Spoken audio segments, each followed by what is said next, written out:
자, 지금부터는 이제 기억, 니은, 디귿 문제를 푸는 걸 설명할 텐데, 이 기억, 니은, 디귿을 말 그대로 하면은 옳고 그름을 따지는 문제예요. 그러니까 옳고 그름, 옳고 T, 그름, F, true and false죠. 그래서 진실이냐, 거짓이냐 이렇게 되는 겁니다.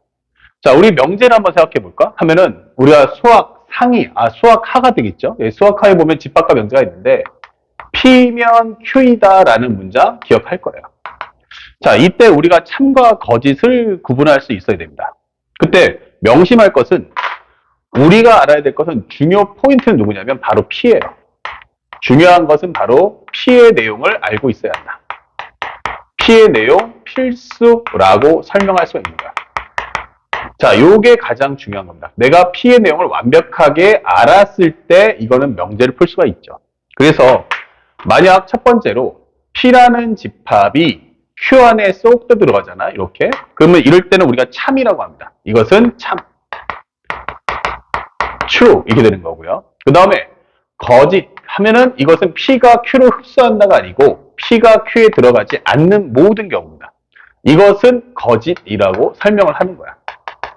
그래서 우리가 명제를 따져보면 이와 같은 상황을 나타낸 벤 다이어그램이 현재 Q가 있다면 요 안에 P가 이렇게 쏙 들어가거나 아니면 P하고 Q가 상등이 되는 경우까지를 우리가 참이라고 해요. 그러니까 반예라는 것도 P 안에 있는 것 중에서 Q의 안에 있느냐 Q의 바깥으로 나가는 게 있느냐 그 차이거든요. 그래서 거짓이 뭔데? 라고 한다면 기본적인 우리가 알고 있는 살짝 지워서 이렇게 해준다면 오히려 P가 이렇게 있는데 Q가 안에 쏙 들어가. 그러면 P 내용 중 Q에 들어가지 않는 이 부분, 요것이 바로 반예가 되는 겁니다. 성립하지 않잖아 라고 하는 반예. 또 하나가 만약에 이 벤 다이어그램의 관계가 이렇게 교집합이 생겨서 P의 내용 중 단 한 개라도 Q의 바깥으로 나가는 게 있으면 이럴 때는 우리가 거짓이라고 해요. 그 다음에 마지막은 아예 상관관계가 안 생길 때 이런 경우를 우리가 거짓이라고 하는 거죠. 대표적인 것 중에 하나 설명해 보면 이런 거죠. 모든 사람은 동물이다 이게 설명했어요. 그러면 여기가 P가 되는 거고 얘가 Q가 되는 거야. 모든 사람은 동물이다 라고 하면 참이야 거짓이야? 라고 하면 사람들이 전부 다 올 거야. 참이라고. 왜? 그러면 또 할 말이 없죠.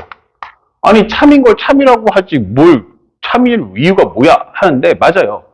중요한 건 사람은 동물 안에 포함되어 있잖아요. 그러니까 사람이라는 집합은 동물이라는 집단 안에 사람은 한 장르로 포함되어 있다는 얘기야. 그러니까 사람 중에서 동물이 아닌 게 없잖아.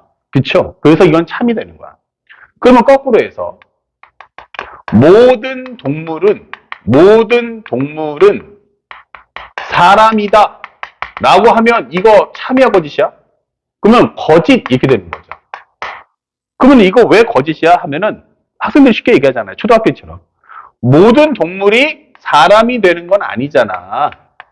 그럼 동물 중에 뭐가 있는데 개나 고양이, 원숭이는 사람 아니에요 라고 하잖아요. 맞아요. 그걸 정리하는 거예요. 동물 중에는 사람도 있지만 개나 고양이, 원숭이, 호랑이 이런 거 동물들이 있단 말이야. 그러니까 개나 고양이, 원숭이들은 사람이 아니잖아요. 그러니까 다시 말하면 반예는 P에서 찾는 거야. 그래서 이런 경우는 현재 동물 중에는 사람이 아닌 것도 존재한다 이게 되는 거죠. 그럼 이런 것들이 전부 반예가 되는 거야. 여기 들어가는 게 우리가 알고 있는 개나 고양이, 원숭이 이렇게 되는 거죠.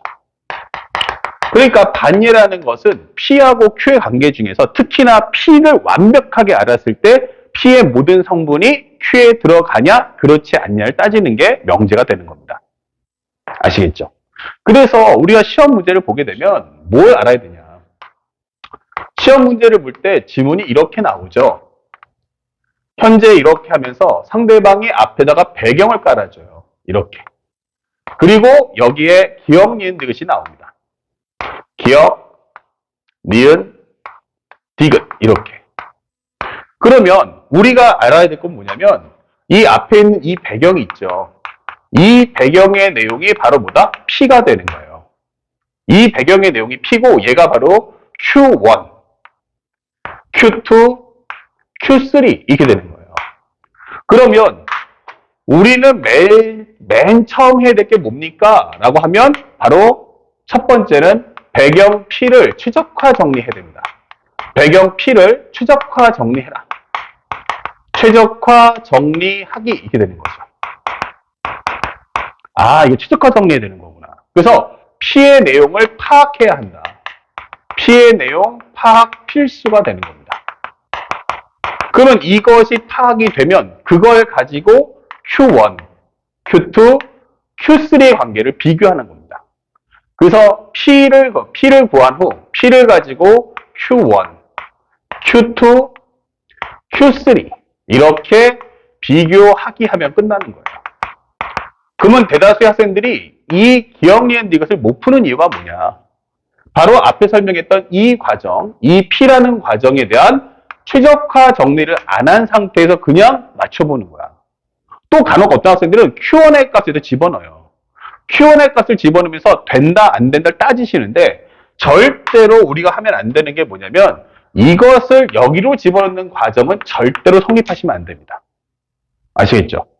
현재 우리가 원하는 건 P에서 Q로 가는 거지 Q에서 P로 가는 게 아니란 말이에요. 근데 Q에서 P로 왔을 때 성립되는 경우가 있겠죠. 바로 어떨 때야? 아까 설명했던 바로 두 집합이 상등이 될 때. 이때밖에 안 되는 거야. 근데 명제의 참인 게 이것만 있니? 아니잖아. Q의 뱃속에 P가 들어갈 수도 있잖아. 그러니까 이것만 참이다라고 생각해서 공부해서는 절대 안 되고 이런 경우도 있다. 그러면 모든 경우를 옳게 공부하려면 위에 있는 P를 구해서 P의 결과로 밑에 있는 기억 린디귿을 맞춰보는 건 옳지만 절대로 밑에 있는 Q1, Q2, Q3를 P에다가 입력하시는 것은 금기다라는 것을 꼭 기억한 상태에서 문제를 대해주기를 부탁드립니다. 아시겠죠?